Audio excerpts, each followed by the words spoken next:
현대자동차가 과연 게임 체인저가 될 수 있을까요? 안녕하세요, 구루발리입니다. 오늘의 주제는 과연 현대자동차가 이 동남아 지역에서 일본 자동차 회사들을 누르고 게임 체인저가 될 수 있을까라는 주제로 한번 얘기를 해보겠습니다.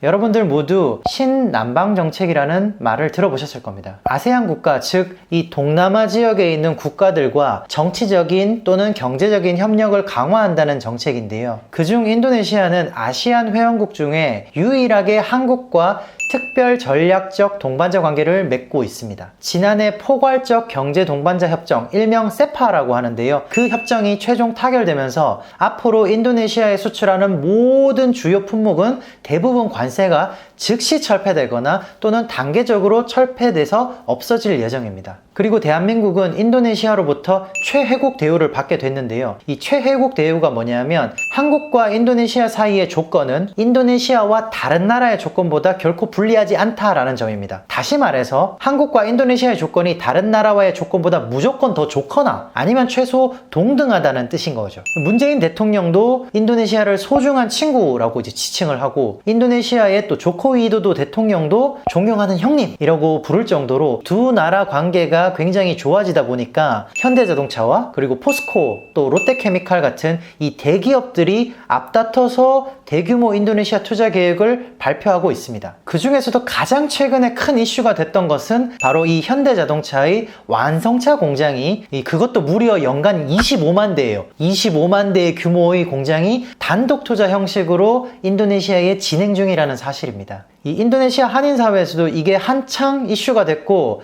지금 한창 공사가 진행 중입니다.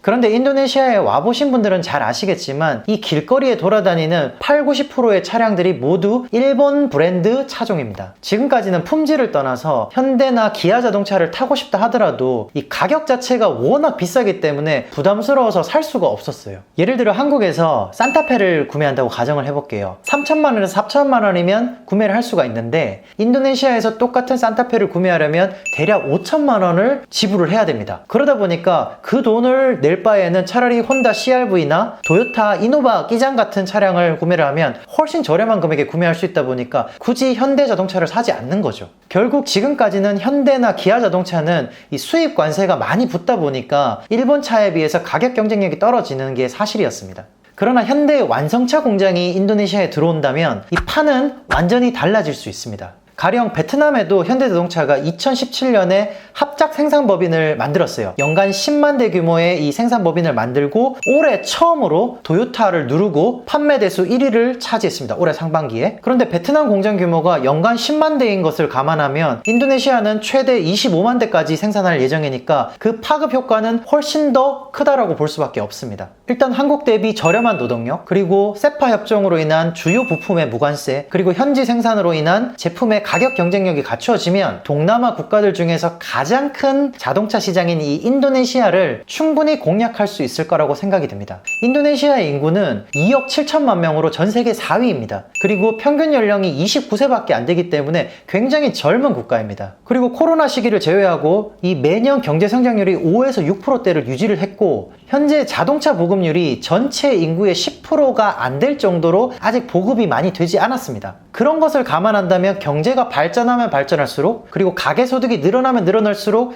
이 자동차에 대한 수요는 급격히 증가할 거라고 예상이 됩니다. 다시 말해 지금도 동남아에서 가장 큰 자동차 시장이지만 이 인도네시아가 앞으로는 더 큰 시장이 될 수 있다는 전망이 가능한 거죠. 그리고 베트남에서 한류 그리고 K-팝, 박항서 감독의 효과 등을 잘 활용해서 이 젊은 층 타겟으로 어필을 했던 전략이 잘 먹힌 것처럼 인도네시아에서도 비슷한 마케팅 전략으로 충분히 접근 가능하리라고 봅니다. 만약에 인도네시아 축구 대표팀 지금 감독으로 와 있는 신태용 감독이 박항서 감독처럼 아세안컵, 이 아세안 국가들끼리 하는 리그가 있거든요. 아세안컵에서 만약 우승이라도 한번 한다면 정말 그러면 대박 나는 거죠. 왜냐하면 인도네시아 사람들한테 가장 인기 있는 스포츠 중에 하나가 바로 이 축구거든요.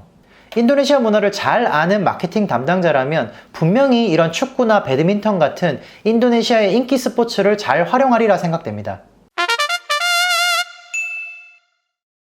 다시 본론으로 돌아와서요. 현대자동차가 인도네시아에 25만 대 공장을 짓기로 한 것은 아마 단순하게 인도네시아만 바라본 것은 아닐 겁니다. 동남아 전체를 바라보고 그 생산 거점 역할을 하려고 한 게 아닌가 생각됩니다. 왜냐하면 인도네시아에서 자동차를 생산할 때 40%까지만 부품의 현지화를 달성하게 되면 아세안 국가 어디로 수출을 하든 무관세 혜택이 주어지기 때문에 인근의 싱가포르, 말레이시아, 태국, 필리핀 등 모든 아세안 국가로 수출할 수 있는 거점이 되는 겁니다. 다만 현재 인도네시아 자동차 시장 판매량의 85%를 차지하고 있는 도요타, 다이하츠, 혼다, 미쓰비시 같은 일본 자동차 회사들이 가만히 보고 있지만은 않을 거예요. 가격 경쟁력 면에서는 그들도 이미 비슷한 조건을 갖추고 있기 때문에 결국은 현대자동차가 이 비교 우위를 점하려면 이 투박한 일본 자동차가 갖추지 못한 세련된 디자인, 그리고 고급스러운 내장 인테리어, 지역 대리점 및 서비스 센터 확충 등은 기본으로 깔고 가야 되는 전제겠죠.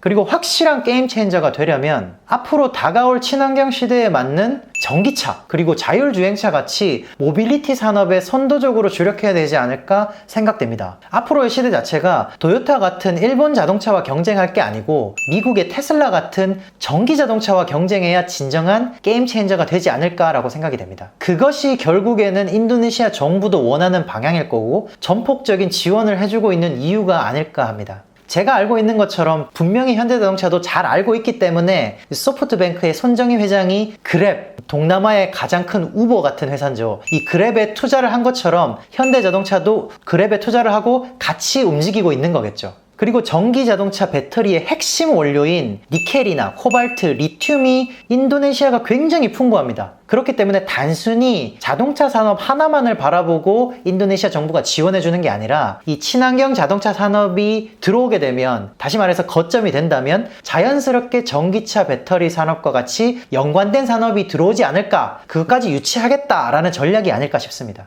그래서 전기차 배터리의 선두주자인 LG화학한테도 인도네시아 정부가 아주 오라고 이렇게 손짓하고 있는 이유일 겁니다. 아무쪼록 인도네시아에 한국을 대표하는 대기업들이 많이 들어와서 이 한국의 위상이 더 높아졌으면 하는 개인적인 바람입니다.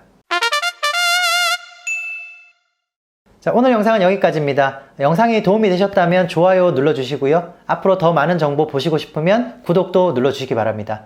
시청해주셔서 감사합니다.